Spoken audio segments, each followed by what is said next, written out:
Right, how's it going, guys? Welcome back to another video. So today is a very impromptu one.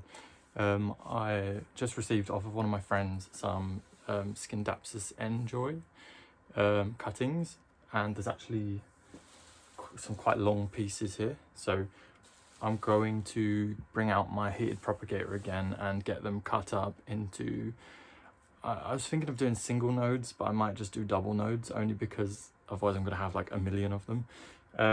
And I don't need, well, I don't need that many. I'm trying to get comfortable on the floor.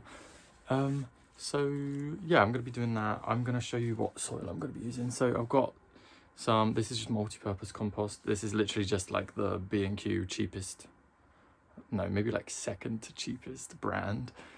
And then I use, with that, I mix in some orchid bark. This is the Westlands orchid bark, and it has pieces of terracotta in.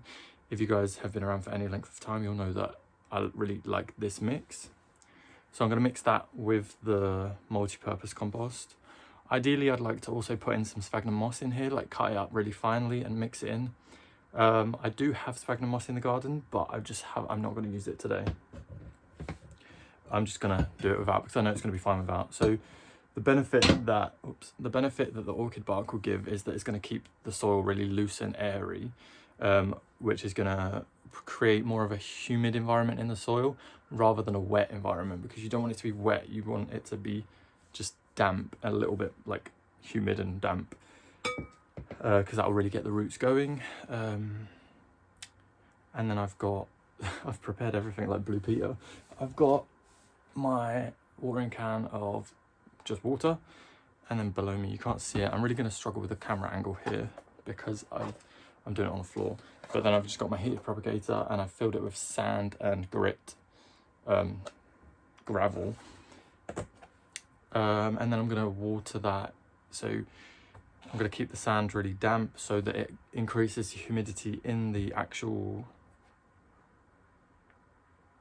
propagator.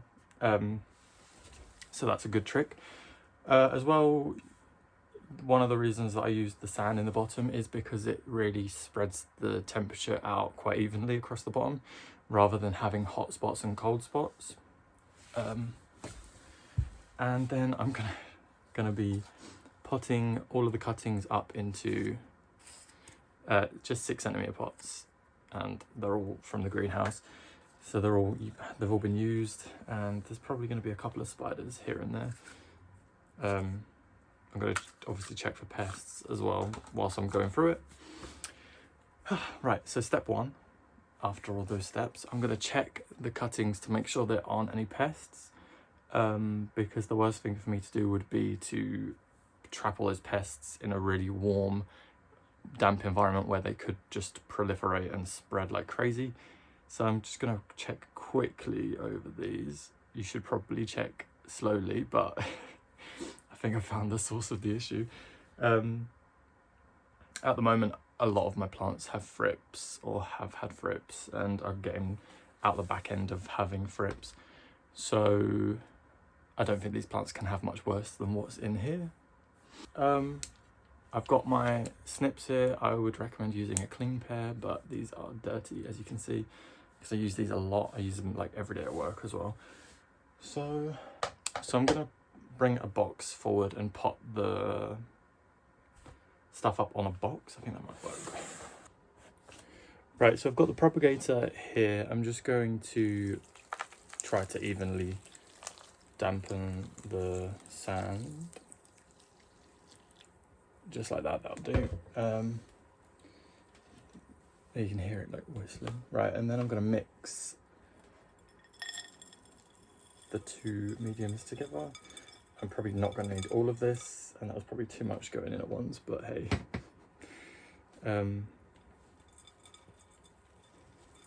Just mix this slightly.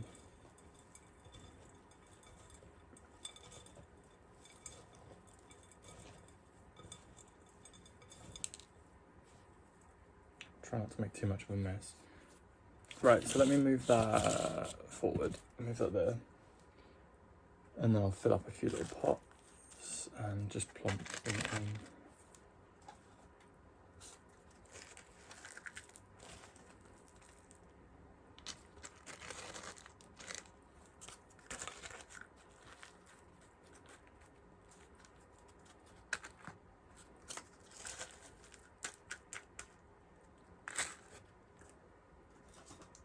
I don't know how many I'm going to need, but I'm probably going to need most of them.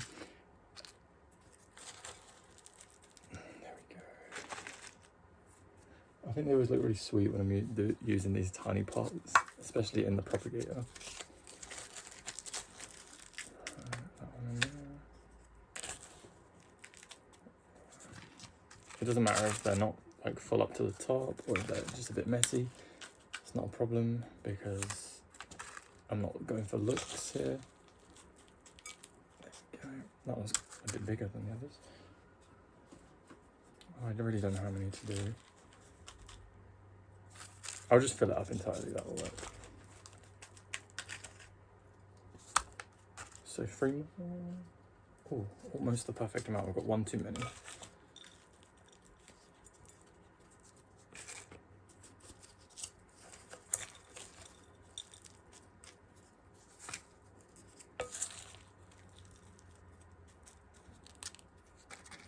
Oh, I might as well use this last one because I'm going to need it anyway. And then it can go in like the middle here. So it's going to look very uneven. So sorry if you've got OCD. Oops.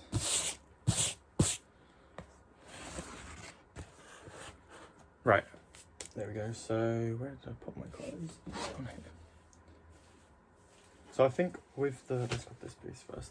With the end growth, I'm probably going to make it a bit longer so that it's not just one singular node. I'm going to cut it like that and then cut that lowest leaf off so that we've got only 2 leaves on that cutting. And then bury that lower node. Let me put it in an angle. Bury the lowest node so that that root, and then I'll just do the same with all the others. Yeah, so I'll do some of them for like 3 nodes, some of them 2 nodes. Yeah, I think that'll work. And I'll put 2 in some pots and 1 in some pots, depending on how large the individual cuttings are. So like that will go in 1 pot, both of those. Just like so. I'm going to give them all water afterwards. I'm going to water them with the watering can. But like it's the small nozzle so that I can get right in there and give them a little bit of water each. This one is a bit... This one's a bit complicated, as it's like a circle of growth. How should we do this one? So let's cut it. I'll do this as a single leaf cutting, that one. And then this one can be a double leaf. Yeah, that worked perfect. And I'm actually going to put one of these in with the first cutting I did because I didn't put 2 in there, I only put 1. So that might be better if I kind of try to keep it as 2 per pot. This guy.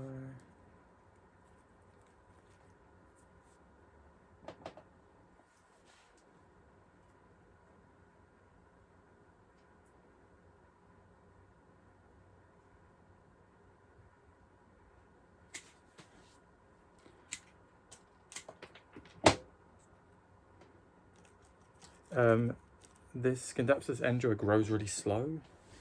I have had it before. I had one, well, I think I got rid of it like in the winter. It didn't maintain my interest too much because it didn't actively grow. It just kind of, oh no, with my one it actually ended up like turning, a lot of the leaves got burnt, because the position I had it in, when the sun moves in the summer and the winter, it shines through my window at different like angles, and at that point in time it just shone through and burnt the plant. So I did end up just getting rid of it, or I put it out in the greenhouse for the winter and it just died, obviously. But it is a really pretty plant, and I've seen a few pictures of the leaves when they get a bit more mature, and they're really like cool because they actually get a bit bigger. So they are worth, I'd say they're worth getting, but it depends what you like. This is probably going to be quite a long video of me just doing the same thing over and over again, so I might speed it up, like cut it, but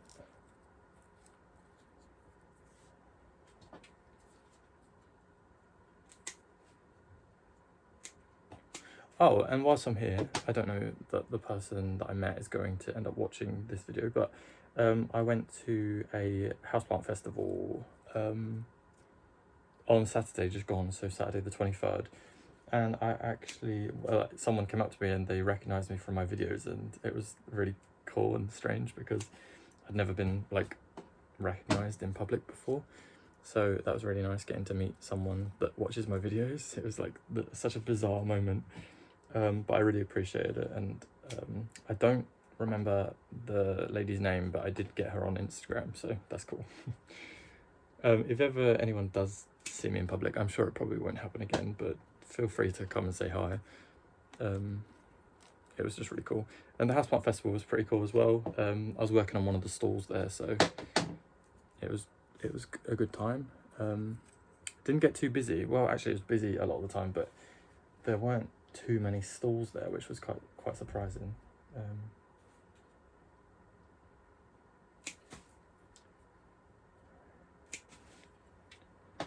Okay, some of these cuttings I'm getting a bit lazy with, and I'm making them a little bit bigger than the others. It's just the growth pattern's really like tangled up in some of them. So it's just the way it's working out. There we go. Right, I'm gonna skip to the end from here because this is just the same stuff again and again. Right, so that looks like the container is full, but that's actually, we've still got a few here to use. So I might have a quick look around my room and see what there is that I can propagate, because that is all the cuttings I've used. So I'm gonna have a quick look and see what I can propagate. Right, okay, so I've decided, let me get my face in. I've decided that I'm gonna leave it as that for now, and I'm going to leave those empty pots there so that I can add stuff to it at a later date. But I'm gonna quickly water each individual pot just a little bit. I don't want it to be sopping wet, but I'm gonna water each one. And then put the lid on and plug it in and switch it on.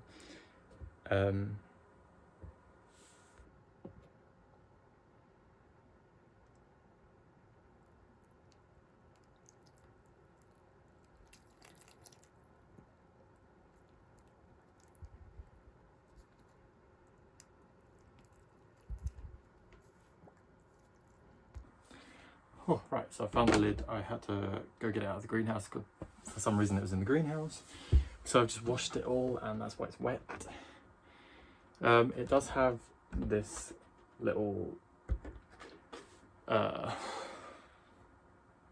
ventilation cap on it, but I'm going to keep it closed for now. And then once the plants have all rooted, fingers crossed, then I'll open it up to try and reduce the level of humidity in there so that I can slowly then remove them from the container without them getting like dry leaves and stuff. So there we are, that's all of them in there for now. How many pots? 1, 2, 3, 4, 5, 6, 7, 8, 9, 10, 11. There's 11 pots of it there, so that should be pretty cool if they, at least half of them grow. I'm pretty confident they're all going to grow, but I'll definitely keep you guys updated. So I've plugged it in, I'm going to move it over onto one of the shelves, and I'll keep you guys updated with how well they do. Fingers crossed there's no pests in there, and I'm pretty sure none of my pests that are in my room will be able to get into there because it's going to be closed. But I'll keep you guys updated. Yeah, so if you enjoyed, please like and subscribe to see more of my videos, and I'll see you guys around. Feel free to comment down below, and I'll speak to you guys in the comments happily. So yeah, I'll see you guys in my next video. Thank you for watching.